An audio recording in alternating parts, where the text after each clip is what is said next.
সুপ্রিয় দর্শক, সবাইকে অনেক অনেক শুভেচ্ছা। কেমন আছেন আপনারা? নিশ্চয়ই ভালো আছেন। আপনাদের ভালো সময়টা আরও ভালো কাটুক সে প্রত্যাশায় সবাইকে আমন্ত্রণ জানাচ্ছি এটিএন বাংলার নিয়মিত আয়োজন ঢালিউড এক্সপ্রেসের আজকের পর্বে। আপনাদের সঙ্গে আছি আমি বন্যা। আজকে ঢালিউড এক্সপ্রেস আমরা একটু অন্যভাবে সাজিয়েছি। এই মুহূর্তে আমি অবস্থান করছি বিএফডিসিতে। আপনারা জানেন কিছুদিন আগে অনুষ্ঠিত হয়ে গেল বাংলাদেশ চলচ্চিত্র শিল্পী সমিতির নির্বাচন। আজ আমরা নবনির্বাচিত সম্মানিত সভাপতি এবং সম্মানিত সাধারণ সম্পাদকের কথা শুনবো আমাদের অনুষ্ঠানের মাধ্যমে। চলুন তাহলে শুরু করি আমাদের অতিথি পর্ব।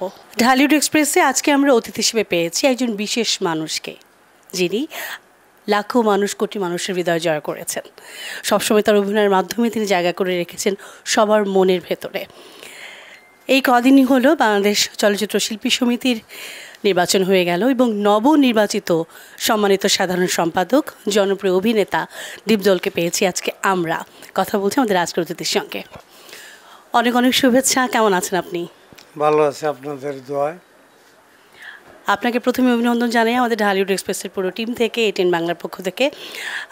এই যে একটা নতুন যাত্রা শুরু করেছেন, যদিও আপনি এই যাত্রার সঙ্গে অনেক আগে থেকেই আছেন। আমরা জানি যে চলচ্চিত্রের এমন একজন মানুষ আপনি, প্রত্যেকের পাশে সবসময় আপনি ছিলেন, আছেন, এবং সেই দায়িত্বর জায়গা থেকে এবার একেবারেই দায়িত্বর জায়গায় বসেছেন। তো এই যে নতুন একটা অধ্যায় শুরু হলো, এটা নিয়ে একটু জানতে চাইব। এটা নতুন কিছু নেই, এর আগেও বসছি, এর আগে আমি সেক্রেটারি ছিলাম। ওটা বড় কথা না, বড় কথা হইলো শিল্পী সমিতিটাকে সুন্দরভাবে ঢেলে সাজানোর জন্যই আমাদের আশা। নাইলে আমি শিল্পী সমিতির নির্বাচন করতাম না। শিল্পী সমিতি অনেক দূরে চলে গেছিলো, বিশৃঙ্খলা হয়ে গেছিলো, কেউ কোথাও ইজ্জত বইলা থাকতো না। আমরা যেভাবে চলাফেরা করি ওই চলাফেরার মাঝে ভালো কিছু পাইনি আমরা। তাহলে আমরা কিভাবে আগাবো বা কিভাবে শিল্পী সমিতিকে ধরে রাখবো, সেটাই বড়। তারপর আমাদের ক্ষতি হয়ে গেল অনেক সাইটে। ইন্ডিয়ান ছবি ঢুকলো, হিন্দি ছবি ঢুকলো, বাংলা ছবি আসুক, অসুবিধা কি? বাংলা ছবি আমাদের সাথে এর আগেও চলছে। যদি বাংলা ছবি আসে আমার কোনো আপত্তি নাই, বাট হিন্দি ছবিটা না আসলে আমাদের ক্ষতি হয়। হিন্দি ছবিটা না আসা ভালো। আমরা জানি যে এবছর চলচ্চিত্র যে শিল্পী সমিতির যে নির্বাচন হয়েছে, নানা রকমভাবে আসলে আপনারা এটাকে ফেস করেছেন এবং খুব উচ্ছ্বাসিতভাবে উল্লাসিতভাবে আসলে এই উৎসবটা পালন করা হয়েছে।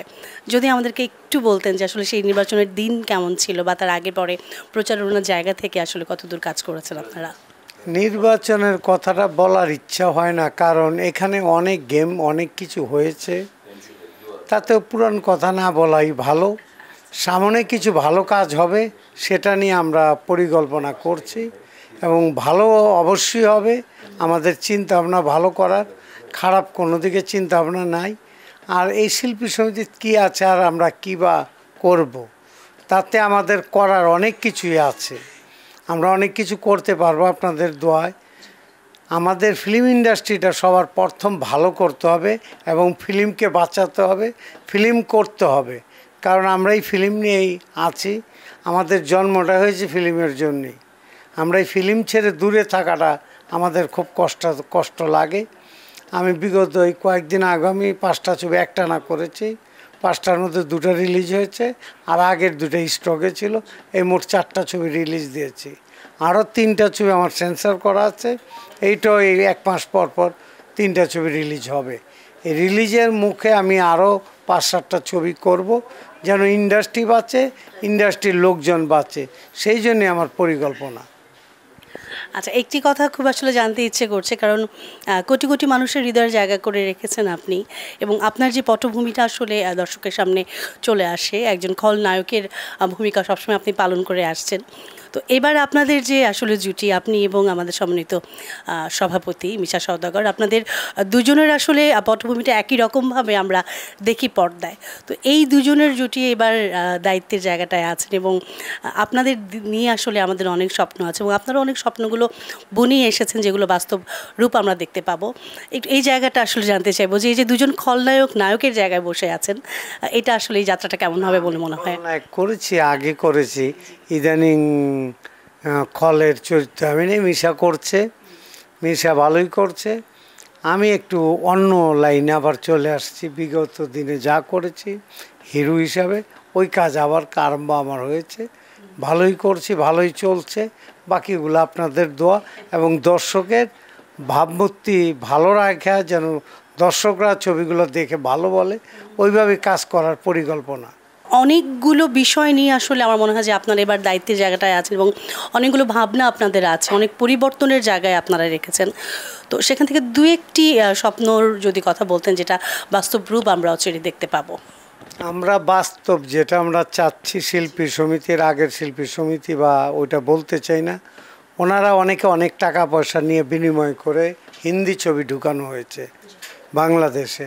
অনেকেই প্রায় সমিতি খাওয়া, টাকা খাওয়া। এই টাকা খাওয়া আমাদের পক্ষে সম্ভব না। আমরা হিন্দি ছবি যেন বাংলাদেশে না চলে এটি চেষ্টা করব। আর হলো বাংলা ছবি ইন্ডিয়ান বাংলা আসুক, তাতে আমাদের কোনো বাধা নেই। তবে হিন্দি ছবির উপর আমাদের বাধা একটাই, কারণ আমাদের দেশ বাংলা, আমরা বাংলা নিয়ে থাকতে চাই, বাংলাকে ভালোবাসি, বাংলা ভাষা নিয়ে আমরা কাজ করতে চাই। প্রিয় দর্শক, ঢালিউড এক্সপ্রেসে আমরা পেয়েছি আরও একজন গুণী মানুষকে, যিনি এই মুহূর্তে প্রচণ্ড ব্যস্ত সময় কাটাচ্ছেন। তার অভিনয়ের দক্ষতার কথা সেটা আমরা সবাই জানি, সেই কথাটা হয়তো আমরা না বলি, তাকে দেখলেই আমরা বুঝতে পারবো কার কথা বলছি। এবং বর্তমানে তিনি যে দায়িত্ব পেয়েছেন সেটার কথা নিয়ে আসলে আমরা কথা বলবো। আমি কথা বলছি আমাদের সবার প্রিয় অভিনেতা, বাংলাদেশ চলচ্চিত্র শিল্পী সমিতির নবনির্বাচিত সম্মানিত সভাপতি জনাব মিশা সওদাগরের। অনেক অনেক শুভেচ্ছা, অভিনন্দন আপনাকে। কেমন আছেন আপনি? Thank you very much. গরম, মানে গরম যেভাবে প্রভাব বিস্তার করেছে, একটু মানে অসুস্থ আছি, কিন্তু সব মিলিয়ে যে ইনশাল্লাহ এই বিশাল বিজয়, আলহামদুলিল্লাহ বেশ আছে। বিশাল একটি বিজয়, যদিও এই বিজয়ের মালা আপনি এর আগেও পড়েছেন এবং সেই দায়িত্বের জায়গা থেকে আপনি এর আগেও ঠিক সেইভাবেই কাজ করেছেন। তো হয়তো কিছু স্বপ্ন রয়ে গেছে, যে স্বপ্নগুলো আমরা এবার হয়তো আপনার কাছ থেকে পূরণ হয়তো আপনি করবেন আমাদের জন্য। তারপর একটু জানতে চাইবো যে নির্বাচনের পুরো সময়টা এবং আপনার সঙ্গে যারা ছিলেন সবাইকে নিয়ে আসলে কেমন গেল এই সময়টুকু? অনেকবার নির্বাচন করেছি, মনে হয় 7-8 বার। এর মধ্যে মনে হয় এইবার মূলত দীপজল ভাইকে নিয়ে যে নির্বাচনটা করলাম আমরা 1.5-2 মাস, মানে এত গুছিয়ে, এত অর্গানাইজ ওয়েতে আর আগে কখনো করা হয়নি। কারণ মানে উনি তো আমাদের আসলে, আমার ব্যক্তিগতভাবে উনি আমার অভিভাবক, তাকে অনেকেই মনে করি, অনেক মানে ফিল্মে একেবারে অভিভাবক মনে করি। তো উনি যখন ডিজায়ার করলেন যে এর নির্বাচন করবো আমরা, তো আমরা যখন সিদ্ধান্ত নিলাম ঠিক আছে করি, যখন করলে তো ভালো করে করতে হবে। তো ওই জায়গায় আমরা সবাই ইনশাল্লাহ আমাদের যারা লেজেন্ডারি অ্যাক্ট্রেস ছিলেন, সুচরিতা আপু, রোজিনা আপু, দিলারা আপু, এদেরকে নিলাম। সিনিয়র্সদের মধ্যে আমাদের আরিরাজ ভাই, সুব্রত ভাইয়া, আমরা দুজন তো এক হয়ে গেলাম। তারপরে এবার এই প্রজন্মকে নিলাম, জয় চৌধুরী, সঞ্জয় জন, তারপর আমাদের রত্না শাহনুর। তো তারপরে যার এক্সপিরিয়েন্স আবার অনেক দিনের এই ক্যাবিনেটে, যেমন আমাদের আরমান ভাইয়া, কমল পাটেকার, মানে চুন্নু ভাতিজা, সবাইকে মিলে একটা চেষ্টা করলাম যে একেবারে মানে প্রবীণ, নবীন এবং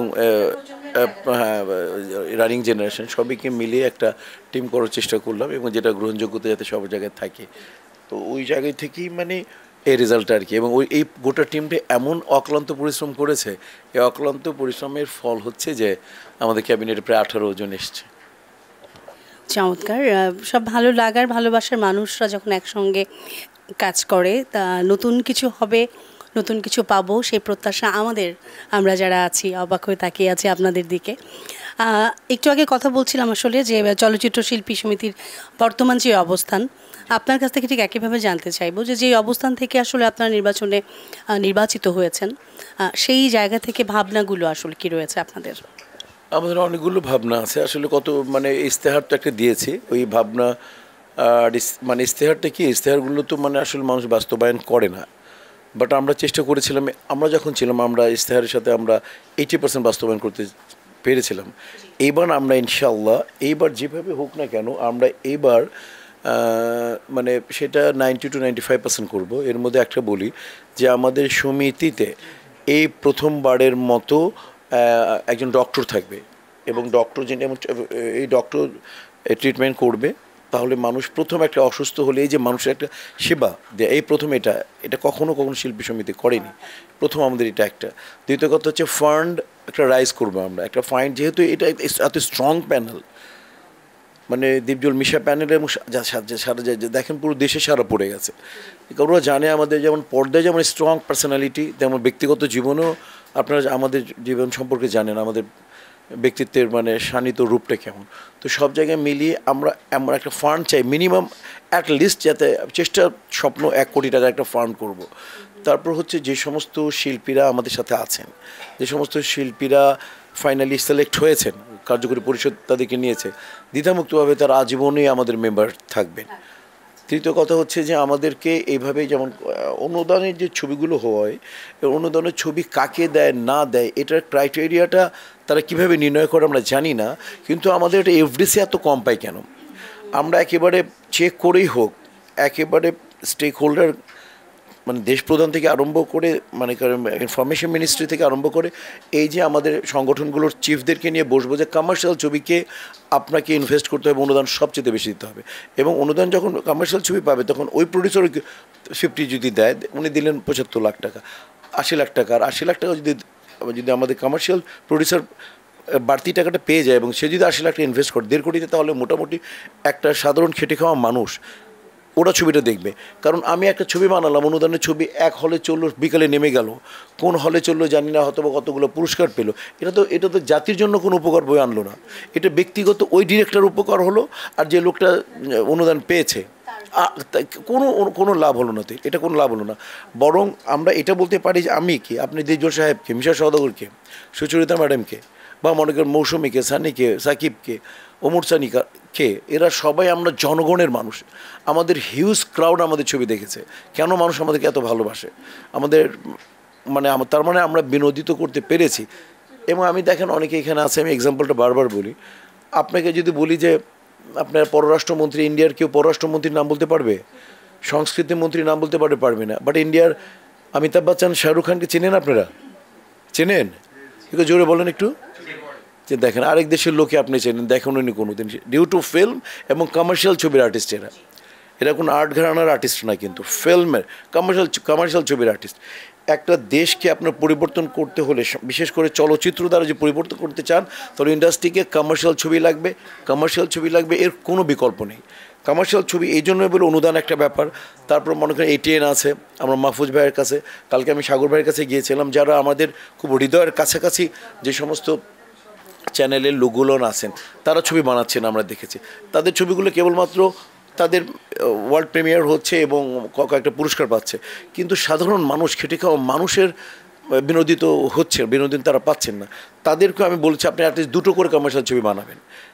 এই যে আমাদের দিকগুলো 2টো করে আপনার ফুললি কমার্শিয়াল, আমাদের FDC ঘরানার ছবি বানাবেন। এবং অল্প সাগর ভাই ভেবেছে জিনিসটা, যে খুব ভালো লাগলো হিসেবে বিষয়টা ভালো লাগলো। মাহফুজ ভাই আমাদের অনেক প্রিয় মানুষ, মাহফুজ ভাই 4টা বানাবে। আমি একটা কথা বললাম, সচেতন আমাদের চ্যানেলে, আর ATN আমাদের খুব কাছের চ্যানেল, তো ওই জায়গা থেকে আমাদের চ্যানেল যেগুলো আছে, এই চ্যানেলের প্রত্যেকে বলবো আমরা 1-2টো করে কমার্শিয়াল ছবি বানান, এবং আপনারা যে কন্টেন্ট বানাচ্ছেন, নাটক হোক, OTT হোক, আমাদের যে অনেক শিল্পী আছে তাদেরকে প্রোভাইড করব। আর আমার ডান পাশে বসা যিনি, আপনারা সবাই জানেন যে মনোরঞ্জন দীপজল, উনি এককভাবে স্বাধীনতার পরে যত শিল্পী, যত প্রোডাকশন হাউস জন্ম দিয়েছে, একজন আর্টিস্ট হিসাবে যত প্রোডাকশন উনি প্রোডাক্ট করেছে, এত কারোরটাই হয়নি। আমাদের শ্রদ্ধার সাথে বলে অনেক বড় প্রোডাকশন, SS সামানা যে ছিল, রাজলক্ষ্মী আমাদের রাজ্জাক সাহেবের ছিল, আলমগীর ভাইয়ের প্রোডাকশন, ফারুক ভাইয়ের প্রোডাকশন, ববিতাপুর প্রোডাকশন হাউস ছিল। আমাদের মতো আমরা যে সাধারণ শিল্পী, আমরাও যমুনা টাকাতে প্রোডাকশন হাউস ছিল, কিন্তু ওনার মতো এই 30-35 বছর যাবতীয় উনি ছবি বানায় যাচ্ছেন। এখনও তার 3টে ছবি রেডি, একেবারে 5টা রিলিজ হয়ে গেছে। কয়টা রেডি ভাইয়া? সেন্সার 5টা হওয়া ছবি, এবং আগামী 5টা, এই বছর 3টা সেন্সার হওয়া, 5টা নতুন ছবি পরিকল্পনা চলছে। এবং এর মধ্যে মিডিয়া থাকবে, মিডিয়া মানে যারা উদীয়মান এখন ডাইরেক্টর, তারা থাকবে, এবং আমাদের FDC 2টো পাঞ্চ করছেন উনি। তো কাজে হচ্ছে যে এইগুলো বললাম ওনার ব্যাপার। তো উনি বানানো মানে তো শিল্পী সমিতিই বানিয়েছে, কথার কথা। ওনার কোনো আমি একটা কাজ করা মানে শিল্পী সমিতি পরিষদই কাজ করলো, আমার দুলারাপা একটা কাজ করলো মানে, আমার দিলারাপা কাজ করলো মানে, উনি কিন্তু শিল্পী সমিতির এখন প্রতিনিধি। তো সেই জায়গা থেকে বলতে চাই যে আমরা আশা করব যে সরকার বেসরকারিভাবে যে প্ল্যানগুলো আছে সেগুলোকে এক্সিকিউট করতে পারবো ইনশাল্লাহ, এবং সেগুলোর এক্সিকিউশন আপনারা দেখবেন। এবং মূলত যেমন দেখেন সাধারণ শিল্পীরা কী চায়, এই সমিতি তাকে সম্মান দেয়, সমিতি যাতে যে ফেস্টিভ্যালগুলো আছে ঈদ বকরিদ বড়দিনগুলোতে তারা আসবে, তারা হাসবে, তারা জামা কাপড় পরবে, বৈশাখে সবাই একটা আসবে, এই সমস্ত কিছু বিগত দিনে একেবারে বিনাশ হয়ে গিয়েছিল। বাট আমরা যখন ছিলাম আমরা কিন্তু এটাকে অনেক অনেক আপগ্রেডেড করেছি। আমাদের সময়ে দীপজল সাহেব, আমার যে উনি সিনিয়র ভাইস প্রেসিডেন্ট, আমি প্রেসিডেন্ট ছিলাম, ওই সময় ওই পিকনিকটা সর্বকালের সেরা পিকনিক হতে পারে। যেখানে ছিলেন শ্রদ্ধেয় মাসুদ পারভেজ সাহেব, শ্রদ্ধেয় আলমগীর সাহেব, শ্রদ্ধেয় উজ্জ্বল সাহেব, শ্রদ্ধেয় ইলিয়াস কাঞ্চন সাহেব, জাভেদ সাহেব, ওয়াজিম সাহেব, তারপরে হচ্ছে ববিতা আপু, তারপরে হচ্ছে হলে গিয়ে মানে সুচন্দা আপু, তারপরে মানে আমাদের টোটাল ক্যাবিনেট মানে ছিল, মানে আমি আপনাকে বলে বোঝাতে পারবো না।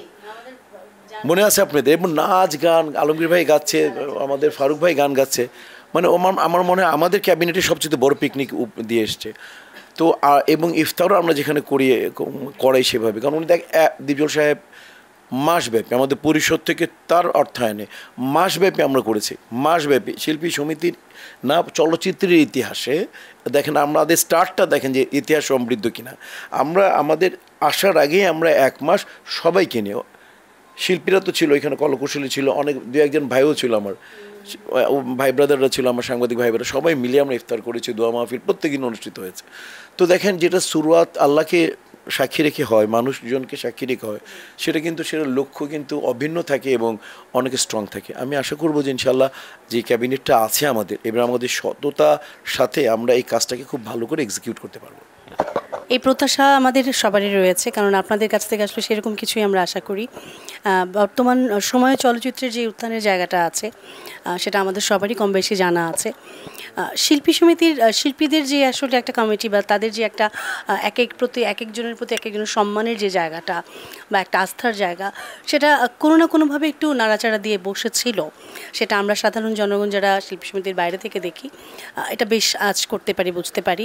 তো সেই জায়গা থেকে একটু আপনার কাছ থেকে, যেহেতু আপনি একদম গোড়ায় জায়গাটায় রয়েছেন একজন সভাপতি হিসেবে, জানতে চাইবো যে শিল্পী ক্যাটাগরি তো আসলে আমরা কোনো ক্যাটাগরিকে কি শিল্পীকে ফেলা হয় কিনা, কারণ এই কমপ্লেনটা অনেকেরই থাকে যে সিনিয়র শিল্পী, জুনিয়র শিল্পী বা কমিটির মধ্যে থাকলেই আসলে শিল্পীর জায়গাটা সেই সম্মানটা পাবে, কমিটির বাইরে থাকতে পাবে না।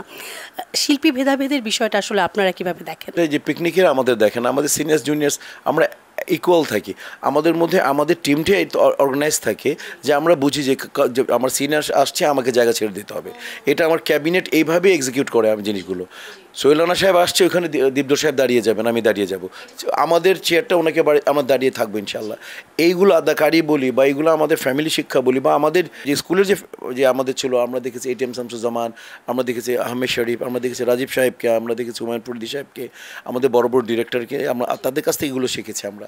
তো কাজে এই পরম্পরা স্কুল অন্যরা যারা, তো আপনি যাদের কথা বলছেন, যাদের দ্বারা দ্বিমত হয়েছিল, যারা এইভাবে অর্গানাইজ করতে পারেনি, নিজেকে ফোকাস করেছে, শুধু নিজেকে, আমরা নিজেকে ফোকাস করি নাই, আমরা চাই আমাদের সবাইকে নিয়ে ফোকাস কর। দীপজল সাহেবকে আপনি কী ফোকাস করবেন, মিশর সদগুরি আপনি কি, আমাদের চেয়ার কোনো দরকার আছে? ওনার মতো মানুষ, আমি ব্যস্ত, আমি এমন ব্যস্ত আমি কাউকে বলে বোঝাতে পারবো না, আমি এমন ব্যস্ত আমি মানে বলেই বোঝাতে পারবো না। এক টিম ইন্ডিয়াতে শুটিং করতেছে, আমি আসলে ব্যস্ততার কথা না বলি, চরম ব্যস্ত। আর দীপজল সাহেব হচ্ছে ডে নাইট তার ব্যবসা বাণিজ্য, ডে নাইট। আমরা শুধুমাত্র শিল্পীদের জন্য, আমাদের সিনিয়র্স এবং সমসাময়িক এবং জুনিয়র শিল্পীরা এবং কলাকুশলীরা যেভাবে আমাদেরকে ধরেছে, এইবারের নির্বাচনটা তাদের জন্য করা, যে ভাই আপনারা দুজন প্লিজ একসাথে হন, আমাদের আবার হৃদ সম্মানটা আমাদের ফিরে পেতে চাই। তো আমরা এটাকে ইনশাল্লাহ, যে বিশ্বাসটা তারা দিয়ে আমাদেরকে এত বড় বিজয় এনে দিয়েছেন, আমরাও তাদের সম্মান এবং তাদের সমস্ত কিছু ফিরিয়ে দিতে বিন্দুমাত্র দ্বিধাবোধ করবো না। আমরা কাঁধে কাঁধ, হাতে হাত মিলিয়ে ইনশাল্লাহ, আমরা তো দীপজল ভাই আমার কম্বিনেশন তো মারাত্মক কম্বিনেশন। দেখেন আমাদের সামনে দাঁড়াতে পারবেন আপনি, আমাদের দুজনের সামনে কাউকে সিনিয়র না, আমাদের সিনিয়রদের না, আমাদের সমস্যায় আমি কাউকে দাঁড়ান, আপনি বলেন যেই কাউকে দাঁড়াতে বলেন, তো একটু কষ্ট হবে, যে কষ্ট হবে আর কি। মানে আমি জয় পরাজয় বলি না, আমি আর দীপজল ভাই এক প্যানেল, আর আপনি যাকেই দাঁড়া করান আমাদের প্রজন্মের, আমাদের বড় না, মনে করি আলম ভাই ওই গ্রুপটা না, কাঞ্চন ভাই থেকে ওই সিনিয়র গ্রুপটা বাদ দিই, আমাদের আমরা কিন্তু শক্ত প্রতিদ্বন্দ্বী, আমাদের দুজনকে কথা বলে যেতে হয় আমাদের সাথে। চলচ্চিত্র শিল্পী সমিতি আসলে আমাদের এমন একটা জায়গা জুড়ে আছে, বাংলাদেশের শিল্প সাহিত্য সংস্কৃতির আসলে মাধ্যমটাকে বিশ্বের কাছে পৌঁছে দেবার একটাই মাধ্যম, সেটা হচ্ছে চলচ্চিত্র, আমরা জানি। তো এই জায়গাটা যদি আসলে সেরকম পরিচ্ছন্ন না থাকে, সেটা আমাদের জন্য, আমাদের দেশের জন্যই আসলে অনেকটা দুর্ভাগ্যজনক ব্যাপার হয়ে দাঁড়ায়। তো আমরা চাই না যে আমাদের শিল্পী সমিতির প্রত্যেকটি শিল্পী ঠিক তার প্রাপ্য সম্মানটা পাবে এবং এই জায়গাটা অনেক পরিচ্ছন্ন এবং অনেক উচ্ছ্বাসের একটি জায়গা হবে। প্রিয় দর্শক, এই ছিল আমাদের আজকের ঢালিউড এক্সপ্রেস। নিশ্চয়ই আপনাদের ভালো লেগেছে। আপনাদের ভালো লাগলেই কিন্তু আমাদের এই আয়োজনের সার্থকতা। আগামী পর্বে আবার ফিরে আসবো সঙ্গে নিয়ে নতুন কোনো অতিথি। সেই পর্যন্ত আপনারা যে যেখানে আছেন, যেভাবে আছেন, ভালো থাকুন, সুস্থ থাকুন, এটিএন বাংলার সঙ্গেই থাকুন। সবার জন্য রইল শুভকামনা।